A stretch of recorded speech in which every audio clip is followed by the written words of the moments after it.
El tema que hoy vamos a estar platicando es acerca de las reuniones provechosas. Este tema está tomado de la Atalaya 15 de septiembre de 1895, escrito por el hermano Charles C. Russell.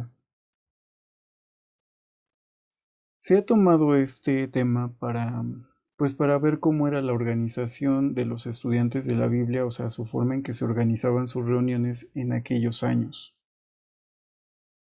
Y bueno, vamos a entrar en contexto. Esta información que ustedes están viendo en sus pantallas es una traducción que hizo su servidor sobre esta porción de la Atalaya, repito, 15 de septiembre de 1895. El hermano Russell recibió cartas de varios hermanos pidiéndole consejos sobre cómo hacer las reuniones como congregación o iniciar grupos de estudio de la Biblia o grupos congregacionales. Tenemos, por ejemplo, aquí algunos ejemplos. Por ejemplo, voy a leer uno solamente. Están viéndolo en sus pantallas. Ustedes podrán leerlo si le ponen pausa.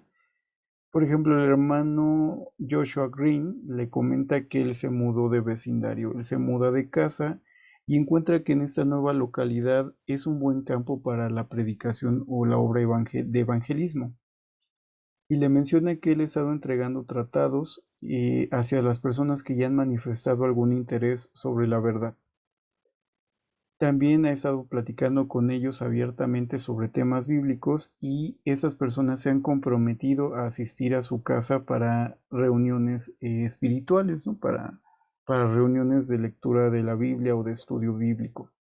Los hermanos en este tenor pues le piden consejo al hermano Russell de cómo pueden hacer sus reuniones. Aquí entramos en un tema muy importante, antes de leer los puntos que da el hermano Russell para las reuniones. A diferencia, por ejemplo, de nuestros pues ex hermanos, por así decirlo, los testigos de Jehová, que hace 100 años muchas personas seguramente saben o ahora están tomando conciencia de ello, fuimos la misma religión. De aquí salieron de hecho otros dos grupos también algo interesantes, pero están en Europa. Esos cuatro grupos pues fuimos una sola religión por ahí de 1916, por ahí de 1918. Sin embargo, a la muerte de Charles C. Russell se dividió el grupo. ¿Qué quiero decir con todo esto? Bueno, Testigos de Jehová tiene una concepción muy diferente de nosotros acerca del pastor Russell. Testigos de Jehová cree que el hermano Russell, o varios hermanos testigos de Jehová creen que el pastor Russell era muy similar a lo que ellos conocen como el esclavo fiel y discreto o el cuerpo gobernante. Sin embargo, el pastor Russell nunca actuó como una institución superior. El hermano solamente publicaba en sus escritos y en sus libros lo que él descubría mediante su estudio de la Biblia, pero no obligaba ni tampoco imponía sus puntos de vista ante las congregaciones o eclesias o clases bíblicas, como se llamaban antes las congregaciones. Eran autónomas cada congregación y de hecho cada hermano tenía la posibilidad y el derecho divino prácticamente de decidir si quería creer o no. Entonces, este es el contexto en el cual el hermano Russell da sus consejos. Vamos a leer algunos de ellos. Por ejemplo, el número uno, el hermano, pues antes de dar sus consejos felicita a los hermanos porque le alegra mucho saber que mucha gente ya está o quiere conocer el mensaje de la palabra de Dios y sobre todo el plan de Dios para las edades. Posteriormente, el hermano da citas de algunas atalayas que podrán ver aquí en lo sombreado, de otras atalayas que ya habían hablado acerca de este tema de cómo llevar a cabo las reuniones de congregación. En segundo punto, o el segundo consejo que da él es tener cuidado con las organizaciones religiosas y evitarlas, pero evitarlas en lo máximo posible. ¿Qué entendía el hermano por organización religiosa? Si bien todas las religiones tienen una organización, porque si no sería un caos, lo que él entendía como una organización religiosa eran las organizaciones piramidales, las organizaciones de poder piramidal. No es un afán de ofender y si alguien está escuchando este video y es de estas religiones, pues créanme, no es con el afán de ofender, pero es un ejemplo. Una religión de poder piramidal, por ejemplo, es la Iglesia Católica de Roma, ¿no? Tenemos al Papa y hacia abajo tenemos otras figuras de autoridad que van haciendo una pirámide hasta llegar a los sacerdotes. Entre ellos, pues están los obispos, arzobispos, los nuncios apostólicos y el Papa. Posteriormente, en otras religiones hay estas mismas situaciones como piramidales de poder. Tenemos en los mormones, por ejemplo, el quórum de los 12 apóstoles, el profeta, la primera presidencia, el grupo de los 70, los élderes y los obispos locales, ¿no? Entonces tenemos una pirámide en general. Tenemos esa misma pirámide en otras religiones también, como en Testigos de Jehová, con el cuerpo gobernante, las sucursales de cada país, los superintendentes distritales, después los ancianos locales. Entonces, esto es a lo que el hermano Russell llama organizaciones religiosas. Al igual que el hermano, tanto actualmente como en ese tiempo, creemos los estudiantes de la Biblia que esto es totalmente innecesario. La Biblia contiene todas las reglas que necesitamos para una vida cristiana. El hermano menciona muy importante que no debemos de tratar de atar las conciencias ajenas y tampoco permitir que alguien ate nuestra conciencia, o sea, que dominen las conciencias, ni dominar ni permitir que dominen la nuestra. ¿A qué se refiere esto? Hay cosas que no vienen en la Biblia y que son cuestiones de conciencia. Por ejemplo, la Biblia no menciona nunca que no podemos celebrar un cumpleaños.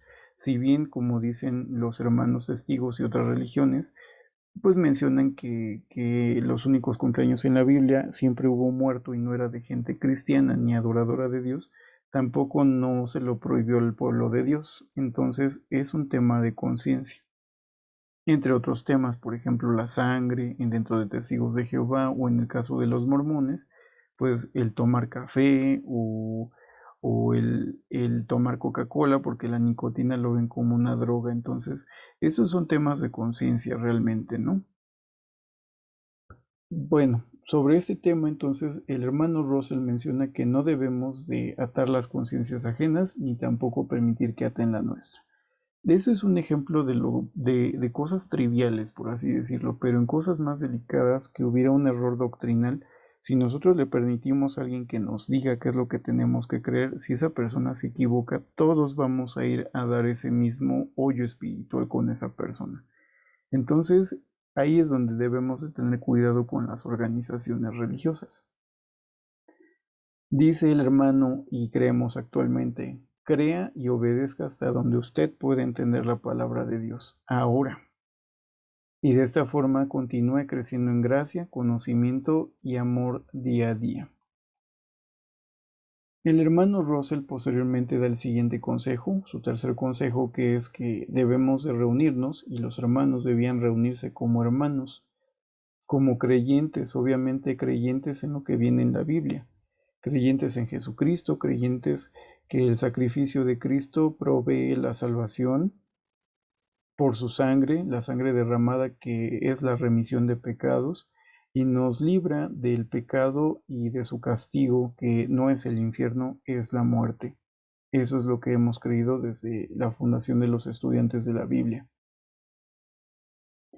Ahora, debemos de ser creyentes, ¿no? Para ser hermanos, pero ser creyente no solamente involucra creer que Jesús existió, o sea, que hubo un Cristo, pues un Cristo el Nazareno, ¿no? Jesús de Nazaret, un personaje histórico. Es creer realmente en su sacrificio y lo que él significa.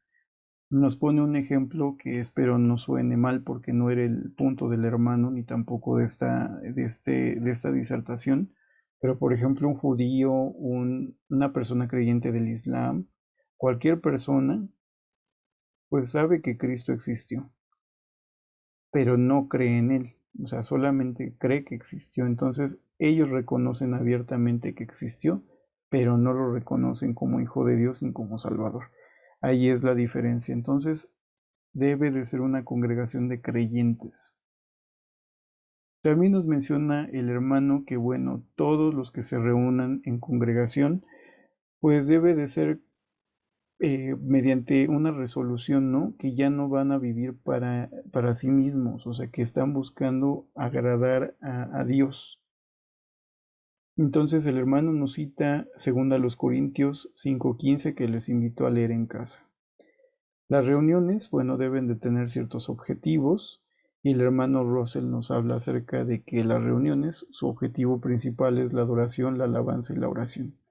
Como segundo punto es el ayudarnos mutuamente a entablar una guerra victoriosa contra el mundo, la carne y el diablo, ya sea de manera interna en la iglesia como de manera externa. Igual pelear esas batallas tanto de forma interna en uno mismo como externamente de uno mismo. Para esto es la iglesia.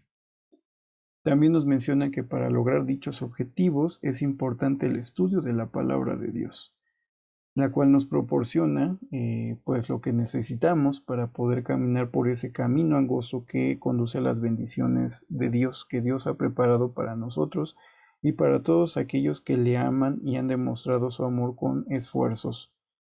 También nos habla el hermano Russell como quinto consejo, que si bien el conocimiento es muy importante y adquirirlo también dentro de las reuniones, pues no es el todo, porque el conocimiento por adquirirlo no da salvación.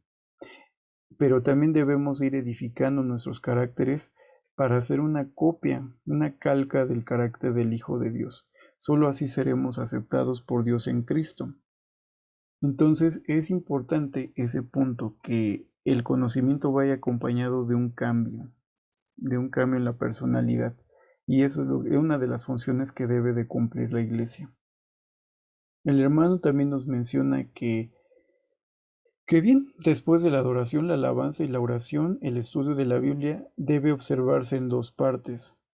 Debe de estudiarse el plan de Dios para el mundo, o sea, lo que Dios ha estado haciendo por nosotros y por el mundo, tanto en el pasado, el presente y el futuro, como también debemos de estudiar nuestros deberes y privilegios de servicio, tanto dentro de la iglesia como fuera de la iglesia. Esto también nos ayudará a cambiar nuestro carácter, cambiar nuestra personalidad para agradar a Dios. En la iglesia primitiva y también en la iglesia actual, y en la iglesia a finales de 1800, pues el que hubiera un predicador, un discursante en la plataforma, en el púlpito, era más que una regla, era una excepción.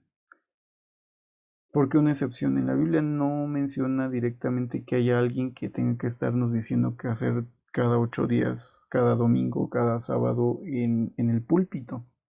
Pero sí dice la Biblia en el libro de Hechos que se reunían los hermanos para orar, para leer la Biblia, para estudiar, para adorar, ¿no?